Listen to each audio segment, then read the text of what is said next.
یہ ماجرہ کربلا جس طرح سے بیان کیا جاتا ہے یہ تو درست نہیں لگتا، جس طرح پیش کیا جاتا ہے، جو دلائل دیے جاتے ہیں، جو اس کو رنگ دیا جاتا ہے، یہ تو نہ شان امامت کے قابل ہے، نہ شان امام حسین ہے، نہ شایان شان امام حسین ہے، نہ شایان شان کربلا ہے، کسی کے شایان نشان نہیں ہے، فقط عقیدت مندوں کے جذبات اور عقیدت مندوں کے احساسات کو تسکین دیتا ہے، اس کے علاوہ کسی چیز کو قانی نہیں کرتا۔ مثلا سید الشہداء علیہ السلام کو اس طرح سے مجبور، محض مجبور بنانا، اس سے بہت انسان کا دل دکھتا ہے، دکھ کی حس بھڑک اٹھتی ہے ایک دم، اتنا مجبور کر دیا جائے۔ لیکن یہ شایان شان امام حسین نہیں ہے یہ مجبوری۔ امام حسین علیہ السلام کو اتنا مجبور کر دیا جائے، اس طرح سے پیش کیا جائے کہ سید الشہداء خود اپنے قاتلوں سے، ظالموں سے، ان جباروں سے جن کے خلاف مزاحمت کی ہے، ان سے التجا کرنا شروع کر دیں، ان سے تقاضا شروع کر دیں۔ کبھی ان سے پناہ مانگ رہے ہیں، کبھی ان سے راستہ مانگ رہے ہیں، کبھی ان سے راہداری مانگ رہے ہیں، کبھی ان سے کھانا مانگ رہے ہیں، کبھی ان سے پانی مانگ رہے ہیں۔ یہ وہ امام حسین ہے جو آپ سنتے ہیں۔ اور اہل بیت جو شامیوں کی بھی منتیں کر رہے ہیں، کوفیوں کو بھی منتیں کر رہے ہیں، نہ مارو ہمیں، نہ ستاؤ ہمیں، یہ وہ ہے جو ذاکری میں، مصائب میں، مرثیے میں، شاعری میں پیش کیا جاتا ہے یہ منظر۔ اور ایسے ہی ہے ہند میں، ہندوستان کی فضا میں، بر صغیر میں جو ایک جذباتی اور احساساتی نوعیت کی فضا ہے، اس کے اندر یہ ساری باتیں انسان کو رلا دیتی ہیں۔ آپ دیکھیں افسانے، کہانیاں جو ہندوستان میں ہیں، جو غم انگیز کہانیاں ہیں، افسانے ہیں، ناول ہیں، ان کے اندر ہو بہو اسی طرح سے کسی کو انتہا درجے کی مظلومیت کے ساتھ پیش کیا جاتا ہے۔ جب فلمیں بناتے ہیں اور کوئی غم انگیز فلم ہو تو اس میں انتہا درجے کی مظلومیت کسی خاندان کے لیے، کسی فرد کے لیے پیش کرتے ہیں، اور اس میں کوئی دھیان نہیں رکھتے کہ اس مظلومیت میں جو وہ پیش کر رہے ہیں اس کے اندر بہت ساری ناروا چیزیں بھی ہیں جو اس کردار کے شایان نشان نہیں ہیں۔ عزیزان، وہی چیز جس سے سید الشہداء سخت نالاں ہے اور بیزار، بعض اوقات ہماری عقیدت، ہماری جذباتیت کے اندر وہ چیز شامل ہو جاتی ہے ناخواستہ طور پر۔ مثلا عزاداروں کو کہ غم کو ابھارنے کے لیے، احساسات کو ابھارنے کے لیے بسا اوقات شاعر، نوحہ خان، مرثیہ نگار اس طرح کے مضمون باندھ دیتا ہے کہ جس میں وہ ناروا چیز شامل کر دیتا ہے جس سے مومن کا دل تو دکھتا ہے لیکن شخصیت حسین ابن علی مجروح ہوتی ہے،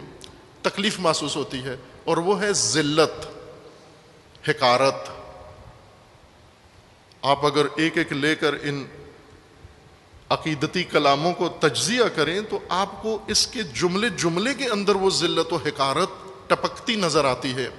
جبکہ سید الشہداء کے خطبوں کے جملے جملے کے اندر عزت و عظمت و شہامت و مزاحمت و وقار و دلیری اور شجاعت اور حماسہ نظر آتا ہے۔ قدم قدم کے اوپر ذلت کو ٹھوکر لگ رہی ہے، ہر قدم کے اوپر حقارت کو دھتکارا جا رہا ہے، ہر جملے کے اندر سید الشہداء اپنی عظمت کو لوگوں کے سامنے پیش کر رہے ہیں اور شخصیت حسین قدم قدم پر نظر آ رہی ہے۔ ہمارا چونکہ اپنا ایک خاص کلچر ہے، ثقافت ہے اور ادبیات ہیں، ان ادبیات کے اندر اس طرح سے اگر معاملہ پیش کیا جائے مجمع زیادہ متاثر ہوتا ہے۔ آپ کو علم ہونا چاہیے کہ اس وقت جو مصائب کا منبع ہے سید الشہداء کے مصائب کا، کربلا کے متعلق،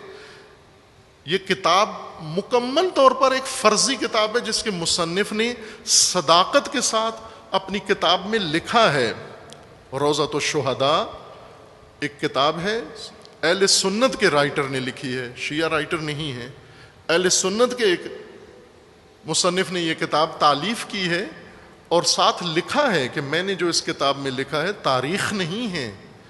بلکہ میں نے اس حدیث پر عمل کیا ہے جس میں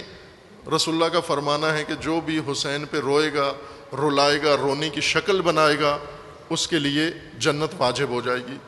تو میرا مقصد رونا رلانا اور رونے کی شکل بنانے والا مواد لکھنا ہے امام حسین علیہ السلام کے نام سے، لہٰذا انہوں نے ایسا ہی کیا۔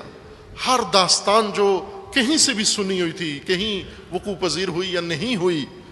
جو اس کے ذہن میں آ سکتی تھی کہ یہ غم انگیز ہے اور غم بڑھتا ہے اس سے، وہ اس میں شامل کر دی۔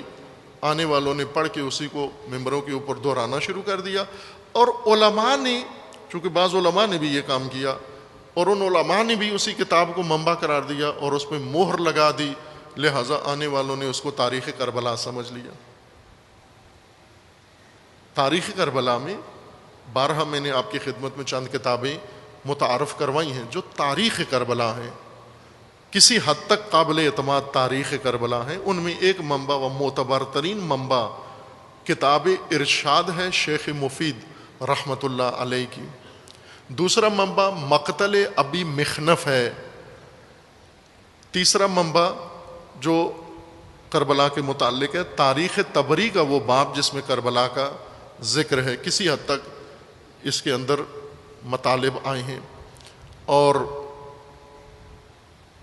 چوتھا منبع جو شاید اردو میں معلوم نہیں میسر ہے یا نہیں ہے، وہ ہے کتاب الفتوح۔ الفتوح ابن عاصم کوفی کی کتاب ہے، جس کی ایک جلد ظاہراً 5ویں یا 6ٹھی جلد کربلا کے متعلق ہے۔ یہ تاریخ اسلام ہے، صدر اسلام سے لے کر ابن عاصم کے زمانے تک، اس وقت تک 3 ہجری یا 4 ہجری تک اس نے یہ کتاب تالیف کی ہے، جس میں اہم باب کربلا کی تاریخ انہوں نے رقم کی ہے۔ اور پھر وہ کتابیں جنہوں نے انہی منابع سے لے کر مقاتل یعنی جنگ کربلا کو ذکر کیا ہے، یہ قابل اعتماد منابع ہیں۔ باقی کتابیں جو مجالس کے عنوان سے لکھی گئیں، مصائب کے عنوان سے لکھی گئیں، وہ تاریخ سے دور ہیں اور مومنین کے احساسات سے بہت نزدیک ہیں، مومنین کے جذبات سے بہت نزدیک ہیں۔ اس لیے تحلیل کی کربلا، تجزیاتی کربلا، کہ یہ واقعہ سب سے زیادہ تجزیہ تحلیل یہ واقعہ طلب کرتا ہے جس کے تاریخ کے اوپر اثرات ہیں، جہاں سے تاریخ کا رخ مڑتا ہے۔ کربلا ایک نقطۂ عطف ہے، ٹرننگ پوائنٹ ہے اسلام کے لیے، امت اسلامیہ کے لیے، یہیں سے رخ مڑا ہے اور مڑتا ہے۔ یہ اگر نہ کھلا، واضح نہ ہوا، امت کی سرنوشت اور تقدیر بدل جائے گی۔ جیسے ابھی آپ دیکھ رہے ہیں امت اسلامیہ کی موجودہ آج کی نسل کی صورتحال، یہ اس وجہ سے ہے کہ کربلا کا تجزیہ تحلیل درست طریقے سے نہیں ہوا، لہٰذا ایک بڑی جمعیت مسلمانوں کی کربلا سے لا تعلق بیٹھے ہیں، انہیں دکھ تک نہیں ہے، سوگ تک نہیں ہے۔ 9 اور 10 محرم کو حتیٰ رسومات کے لیے بھی تیار نہیں ہے، مجالس میں آنے کے لیے تیار نہیں ہے، اپنے گھروں کے اندر بیٹھے ہیں، کرکٹ کھیلتے ہیں یا کوئی اور کاروائی کر دیتے ہیں، لیکن دنیاوی کام کرتے ہیں، چاہے بس آپ معصیت بھی کر لیتے ہیں 9-10 محرم کو،